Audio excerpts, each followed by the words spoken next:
Perkenalkan, nama saya Yulia Angelina, NIM 1910416923, kelas A3 Manajemen Pagi, mata kuliah Analisis Lingkungan Bisnis, dosen pengampu Bapak Adi Mursalin SEMM.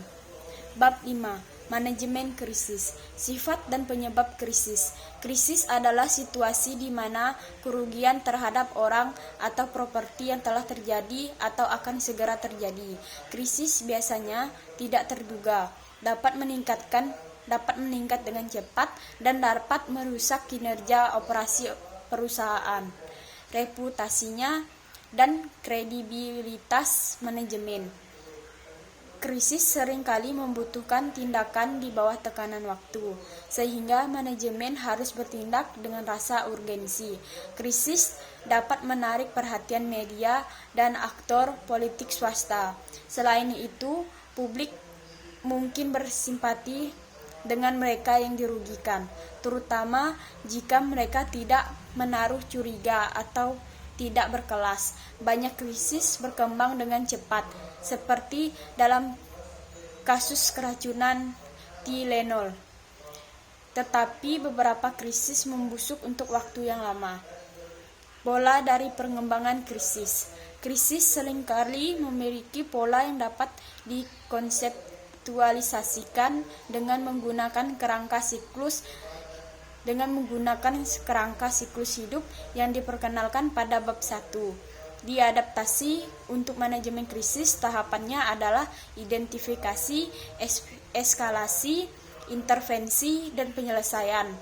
Kasus bab 4 SEAL, Greenpeace, dan Brad Spar memberikan kesempatan untuk mengidentifikasi tahapan pengembangan krisis yang diakibatkan oleh rencana SEAL untuk menggelamkan kapal penyimpanan minyak yang sudah usang di Laut Utara. Komponen dari program manajemen krisis.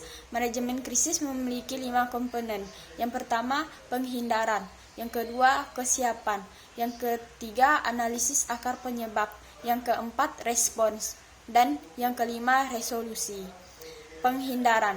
Komponen terpenting dari program manajemen krisis adalah penghindaran, dan komponen terpenting berikutnya adalah kesiapsiagaan. Pendekatan terbaik untuk manajemen krisis adalah untuk mengurangi kemungkinan terjadinya krisis, dan prekursor penting untuk melakukannya adalah penilaian risiko internal dan exposure perusahaan di lingkungan non-pasarnya. Salah satu aspek dari strategi penghindaran adalah audit. Salah satu audit berfokus pada risiko dan penyebabnya. Ini juga merupakan langkah awal dalam mengembangkan langkah-langkah untuk mengurangi risiko yang dapat merusak kinerja perusahaan. Kesiapan. Bagian terpenting dari kesiapan adalah pengorganisasian. Perusahaan yang rentan terhadap krisis membutuhkan tim manajemen krisis yang dapat dimobilisasi dengan cepat dan secara substantif dapat mengatasi akar penyebab krisis. Analisis akar penyebab krisis. Langkah pertama dalam mengembangkan tahapan yang efektif adalah menganalisis krisis. Ini jelas bagi banyak perusahaan. Walmart terbiasa menangani dampak badai setelah menangani 4 bencana pada tahun sebelum badai di Katrina. Tanggapan respon mencakup tindakan untuk menyelesaikan krisis, menangani akar penyebabnya, dan berkomunikasi dengan pemangku kepentingan republik dan pemerintah. Tindakan yang tepat tergantung pada akar penyebab dan situasi spesifik. Dalam krisis Tylenol, perhatian utamanya adalah apakah botol tambahan dengan kapsul yang mengandung sianida dapat berada di rak pengecer atau di lemari obat konsumen. Komunikasi efektif dan tidak efektif. Komunikasi dan perbaikan adalah 2 komponen utama dari respon krisis. Karena krisis sering berkembang dengan cepat, Informasi seringkali tidak lengkap dan spekulasi serta rumor yang bisa terbang.